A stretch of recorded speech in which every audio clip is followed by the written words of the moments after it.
Hi, thank you for joining me today. My name is Gail Hamlin. This is a tutorial for shoulder stand, Sarvangasana. So if you are new to yoga or if you're just new to doing shoulder stand, let's go over that real quick. Starting on the mat, starting on your back. First of all, you don't want to do shoulder stand if you have any issues with the head, the neck, the shoulders, right? Because all of these three things are involved when you're doing this type of inversion, right? There's pressure on the back of the head, there's pressure on the shoulders, a little bit on the arms, but these are the really vulnerable areas. So it's important to know that going into it. Right, you want to be mindful and maybe avoid this if that is a concern for you.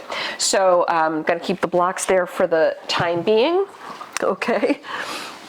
So starting on your back, you're going to use a mix of bandha strength, right, core strength, and some mindful momentum, right, controlled momentum. So you don't want to be like flailing about in an uncontrolled way, right? So we want to make sure, again, that we're moving mindfully in and out of the pose. So starting on your back, hands down, you can go palms flat or fingertips down, doesn't really matter, I don't think. And then lifting up the knees, draw the belly in a little bit, right? So we're engaging bandhas, Mula Bandha, Uddiyana Bandha. Pressing down through the hands, lift the legs so the hips come up. Take your hands to your lower back, right? Then the legs lift up, nice and straight. So your toes reach up toward the sky, the hands to your lower back, and maybe the elbows need to come in a little bit more depending. I don't know what mine really look like. And this is an important thing too before I even get to the elbows part. When your legs are lifting up like this, be sure to avoid turning your head. Okay, do not do that. If you need to turn your head or look around or something, come out of the pose entirely first and then move your head. All right, so I'm moving my elbows in a little bit here. All right, so feet up, all right, pressure on the backs of the arms, the shoulders, and the back of the head. This is why we want to make sure we don't turn the head. Because if you're turning your head, there's pressure on the head and the shoulders, your neck then is in a potentially precarious position, right? You don't want to do anything that's going to be bad for the neck. Okay, so shoulder stand. From shoulder stand Sarvangasana, you can halasana plow pose, reaching the legs overhead, right? When the toes touch down, then you can let go of the lower back and maybe interlace the fingers. If your toes are not touching the floor, right? If you're here, please be sure to avoid letting go of your lower back. When the toes touch down, this gives you more stability so you can let go. But if your feet are still lifting up, then it's, again, potentially bad for the neck and the shoulders, right? The neck specifically. So then coming back up, let's lower down, bending the knees, roll out. For every asana we do in our yoga practice, there is a counter pose, right? Pose, counter pose. So we want to make sure that we're doing the counter stretch for shoulder stand, which is option 1, the most common counter stretch. Fish pose on your back. When you roll out, you're already on your back, so it's easy to get into it.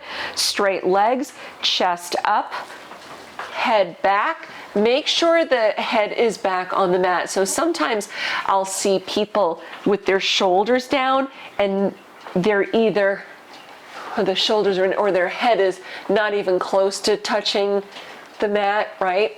But you really want to have the top of the head touching down and then the shoulders softening back.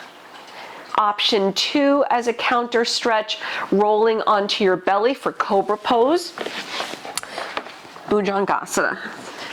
Tops of the feet are on the mat, palms down, fingertips sliding back just a tiny bit behind the shoulders there, under the shoulders, and coming up.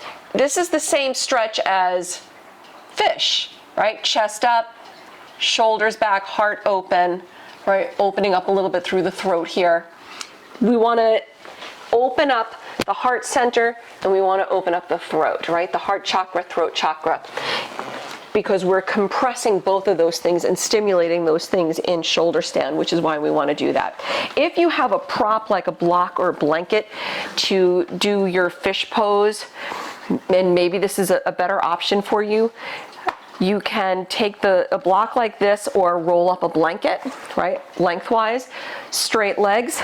The block or blanket's gonna go behind you. So the block specifically, because that's what I'm using, I do it by feel. I start to roll back and I feel the bottom edge of the block toward the middle of the back. As I roll back, then I feel my shoulder blades wrap around the block, and then my head softens back on the mat.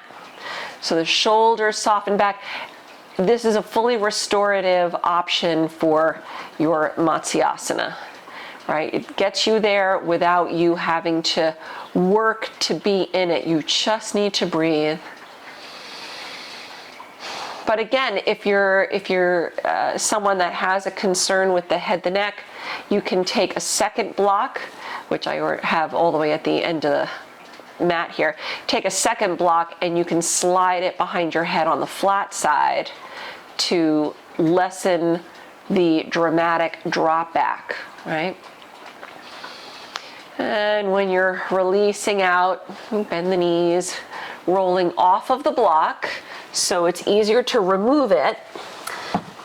Come back onto the mat, hug the knees in so you're releasing out the back bend.